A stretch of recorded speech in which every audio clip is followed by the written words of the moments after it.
पे आप इंडिया में आप? जी सर, मैं इंडिया से हूँ, अभी इंडिया में नहीं रहती हूँ, लेकिन मैं इंडिया से हूँ। मुझे उसी हवाले से एक सवाल करना है, कौम की तब्दीली के बारे में। तो मैं एक ऑर्गेनाइजेशन से एसोसिएटेड हूँ सर, उसके जो हेड है हमारे, मतलब मुस्लिम ऑर्गेनाइजेशन ही है, वो ये बताते हैं कि जब अल्लाह के रसूल सल्लल्लाहु अलैहि वसल्लम से सवाल किया गया कि कौम की तब्दीली के बारे में, तो उन्होंने कहा या तो अबू मूसा अशरी रजी अल्लाह तआला अन्हु की तरफ से होगा, या फिर सलमान फारसी रजी अल्लाह तआला अन्हु की तरफ से लोग आएंगे। तो जो हमारे गुरु टीचर हैं वो ये कहते हैं कि ये जो आर्यन और द्रविडियन कौम है, ये दोनों मिलके इंडिया बनाते हैं। तो इसके बहुत चांसेस है कि ये कौम तब्दील होकर आएगी, और उसका टाइम के बारे में भी बताते हैं कि अल्लाह के रसूल सल्लल्लाहु अलैहि वसल्लम ने कहा था कि मुझे उम्मीद है कि अल्लाह मेरी उम्मत को आधा दिन एक्स्ट्रा देगा। तो उस आधा दिन को एक्सप्लेन किया गया 500 ईयर्स में, और कुरान से उन्होंने निकाल के बताया कि एक दिन का मतलब 1000 साल है, तो 1500 साल के बाद में कौम की तब्दीली के चांसेस हैं। तो वो टाइम बनता है 2026। तो इस बारे में आपकी कोई रिसर्च है क्या सर? मुझे इसको मतलब कंफर्म भी करना है और जानना भी इसमें।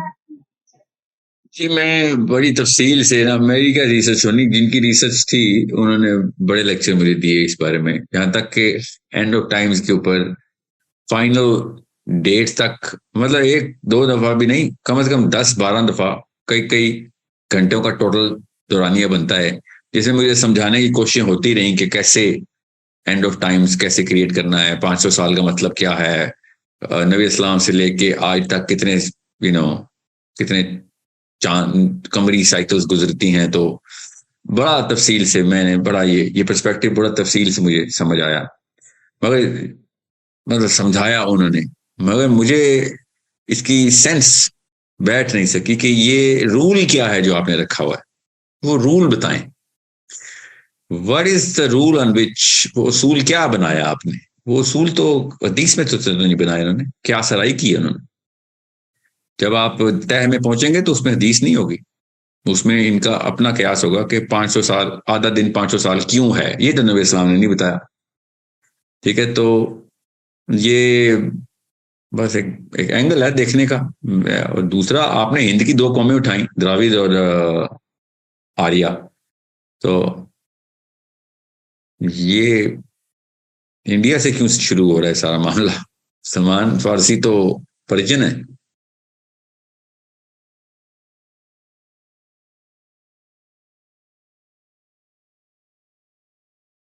हेलो? अच्छा, बराबर। तो ये ऐसे ऐसी एक कहानी है जो मुझे अभी तक उसकी सेंस न्यूमेरिकली समझ नहीं आ रही। मेरे पास एक और तरीका है न्यूमेरिकली, मेरे पास क्या तरीका ना, वो भी मुझे एक और उस्ताद ने बताया कि किस तरीके से हदीस को न्यूमेरिकली इंटरप्रेट किया जाए, तो वो जरा सा ज्यादा सेंसिकल है, मगर रूल फिर भी उन्होंने अपना खुद ही बनाया।